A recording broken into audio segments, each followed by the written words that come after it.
শিক্ষকদের কর্মবিরতি নিয়ে আরও জানাতে বা ঢাকা বিশ্ববিদ্যালয় থেকে যোগ দিচ্ছেন সহকর্মী নূরে আলম।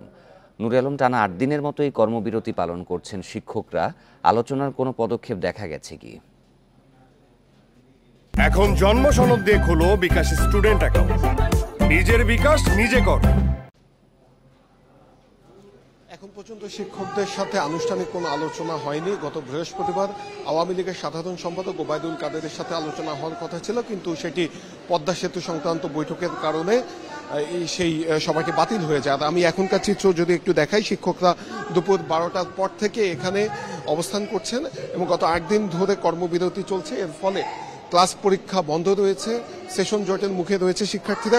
আজকে শুধু ক্লাস বর্জনের কর্মসূচি শিক্ষকদেরই নয়, কোটা সংস্কার আন্দোলনের দাবিতে শিক্ষার্থীরাও আজকে ক্লাস পরীক্ষা বর্জন করছেন। অর্থাৎ একই দিনে বিদ্যালয়গুলো একদম অচল অবস্থা বিরাজ করছে, কিন্তু এখন পর্যন্ত বিদ্যালয়গুলো একদম অচল অবস্থা বিরাজ করছে কাটার জন্য, এবং শিক্ষক আমরা দেখছি না এই অচল অবস্থা কাটার জন্য। এবং সাধারণ শিক্ষকরা বলছেন যে সরকারের উচ্চ মহল থেকে আনুষ্ঠানিকভাবে কোনো ধরনের বৈঠক বা কোনো ধরনের যোগাযোগ করা, পেনশন স্কিম প্রত্যয় যদি চালু হয়, এই যে 1 জুলাইয়ের পর থেকে যারা নিয়োগ পাচ্ছেন শিক্ষকরা, তারা ব্যাপকভাবে বৈষম্যের শিকার হবেন। তাদের অবসরের পরে তারা এককালীন কোনো টাকা পাবেন না, এবং বর্তমান যে পেনশন স্কিম রয়েছে সেই পেনশন স্কিমে বেতন থেকে কোনো টাকা কাটা হয় না, কিন্তু প্রত্যয় স্কিমের জন্য প্রতি মাসে মাসে বেতনের একটি অংশ কেটে রাখা হবে বলে শিক্ষকরা বলছেন।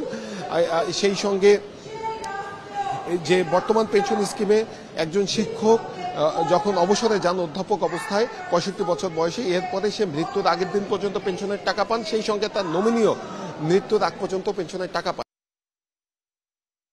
পেনশন স্কিম প্রত্যয় স্কিমে শিক্ষক যিনি চাকরি করবেন তিনি মৃত্যুর আগ পর্যন্ত টাকা পেলেও তার নমিনি, অর্থাৎ বেশিরভাগ ক্ষেত্রে আমরা নমিনি দেখি স্ত্রী হয়, সে নমিনি 75 বছর বয়স পর্যন্ত টাকা পাবেন।